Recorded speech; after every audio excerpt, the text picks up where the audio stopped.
Hi friends, welcome to my channel. இந்த வீடியோல நம்ம என்ன பார்க்க போறோம் அப்படினா எக்ஸாம் சென்டர் எப்படி நம்ம செலக்ட் பண்றன்றதை பார்க்க போறோம். நேத்து வரையும் எக்ஸாம் சென்டர் மட்டும் செலக்ட் பண்ற மாதிரி இருந்துச்சு. இன்னைக்கு பாத்தீங்கன்னா பக்கத்துல ரீப்ளேஸ் ப்ரொப்ரைட்டரி சிக்னேச்சர் அதே மாதிரி இந்த பக்கம் கன்சால்டேட் ரிப்போர்ட் அப்படினு இருக்கு. இந்த ரீப்ளேஸ் ப்ரொப்ரைட்டரி சிக்னேச்சர் நம்ம கொடுத்து முடிச்சிட்டு லாஸ்ட்ல நம்ம இந்த கன்சால்டேட் ரிப்போர்ட் கொடுத்துட்டோம் அப்படினா நம்ம இன்ஸ்டிடியூட்ல நியூவாக ஒரு ஸ்டூடெண்ட் எக்ஸாம் போகிறாங்கன்னு நினச்சாலும் நம்ம வந்து அப்ளை பண்ண முடியாது.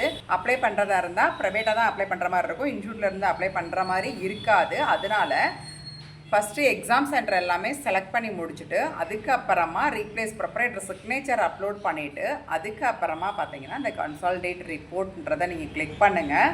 இப்போ நான் ஃபஸ்ட்டு நேற்றுலாம் வந்துட்டு எனக்கு எக்ஸாம் சென்டர் ஓப்பனே ஆகலை, இப்போ தான் நான் பண்ண போகிறேன்.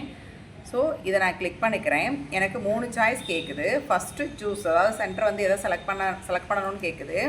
இதை நான் கிளிக் பண்ணிக்கிறேன். கிளிக் பண்ணிவிட்டு இதில் போய் நம்ம சர்ச் பண்ண போகிறோம்.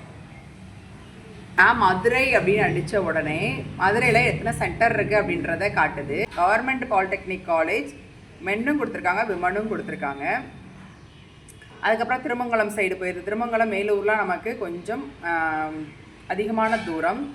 ஸோ அந்த இடத்துக்கு நம்ம எக்ஸாமுக்கு போட முடியாது. நம்ம எப்போவுமே எக்ஸாம் போடுற சென்டர் பார்த்திங்கன்னா ஃபஸ்ட்டு இருக்கிறது தான். ஸோ ஃபஸ்ட்டு சென்டர் என்ன சொல்லிடுறேன், நம்ம ஜிஎம்எஸ் கொடுத்துட்றோம்.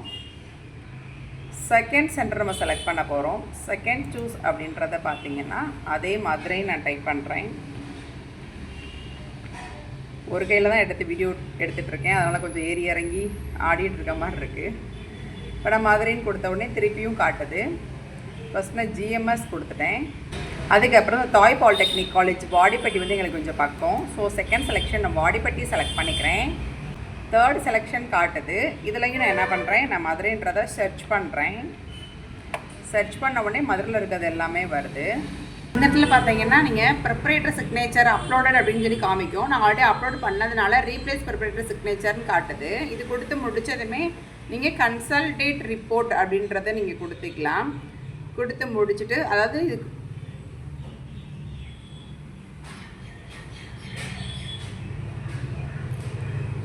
கன்சால்டேட் ரிப்போர்ட் அப்படின்றத கிளிக் பண்ணிக்கோங்க. கிளிக் பண்ணிட்டு அல்ஃபபெட்டிக்கல் ஆர்டரா என்ரோல்மெண்ட் ஆர்டரான்னு கேட்கும். அல்ஃபபெட்டிக் ஆர்டர் அப்படின்னு இருக்கு. நான் அதிலேயே என்ன பண்ணுறேன், டவுன்லோட் அப்படின்னு கொடுத்துக்கிறேன்.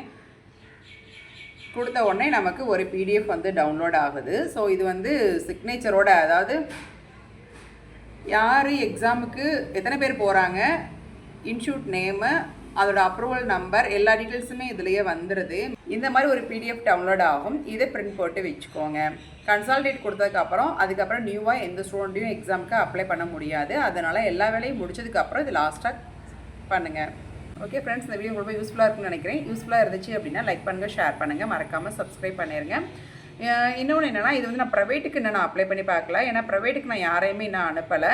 இது ப்ரைவேட்டுக்கு வந்து எப்படின்னு தெரியலங்க. நான் ப்ரைவேட்டுக்குள்ளே போகல. இதுக்குள்ளே இன்ஸ்டியூட் லாகின்ல போய் நான் பண்ணிகிட்ருக்கேன். ஆனால் இதே ப்ரொசீஜர் தான் உங்களுக்கு இருக்கும். இண்டிவிஜுவலாக ஐடி பாஸ்வேர்டு இருக்கும் உங்களுக்கு. அந்த ஐடி பாஸ்வேர்டு கொடுத்து உள்ளே போனீங்கன்னா இதுதான் ப்ரொசீஜர். உங்களுக்கு வந்துட்டு ப்ரொப்ரைட்டர் நேமு இதெல்லாம் வந்து காட்டுச்சு இல்லையா, அதெல்லாம் உங்களுக்கு கேட்காது. நீங்கள் டக்குன்னு எக்ஸாம் சென்டர் மட்டும் நீங்கள் செலக்ட் பண்ணிவிட்டு சேவ்னு ஒன்று கேட்கும். நீங்கள் சேவ் கொடுத்துட்டீங்க அப்படின்னா சக்ஸஸ்ஃபுல்லின்னு வரும். சக்ஸஸ்ஃபுல்லின்னு வந்துச்சுன்னா வேலை முடிஞ்சிடுச்சு. அதுக்கப்புறம் இந்த மாதிரி பிடிஎஃப் ஒன்று டவுன்லோட் ஆகும். அதை நீங்கள் எடுத்து வச்சுக்கலாம்.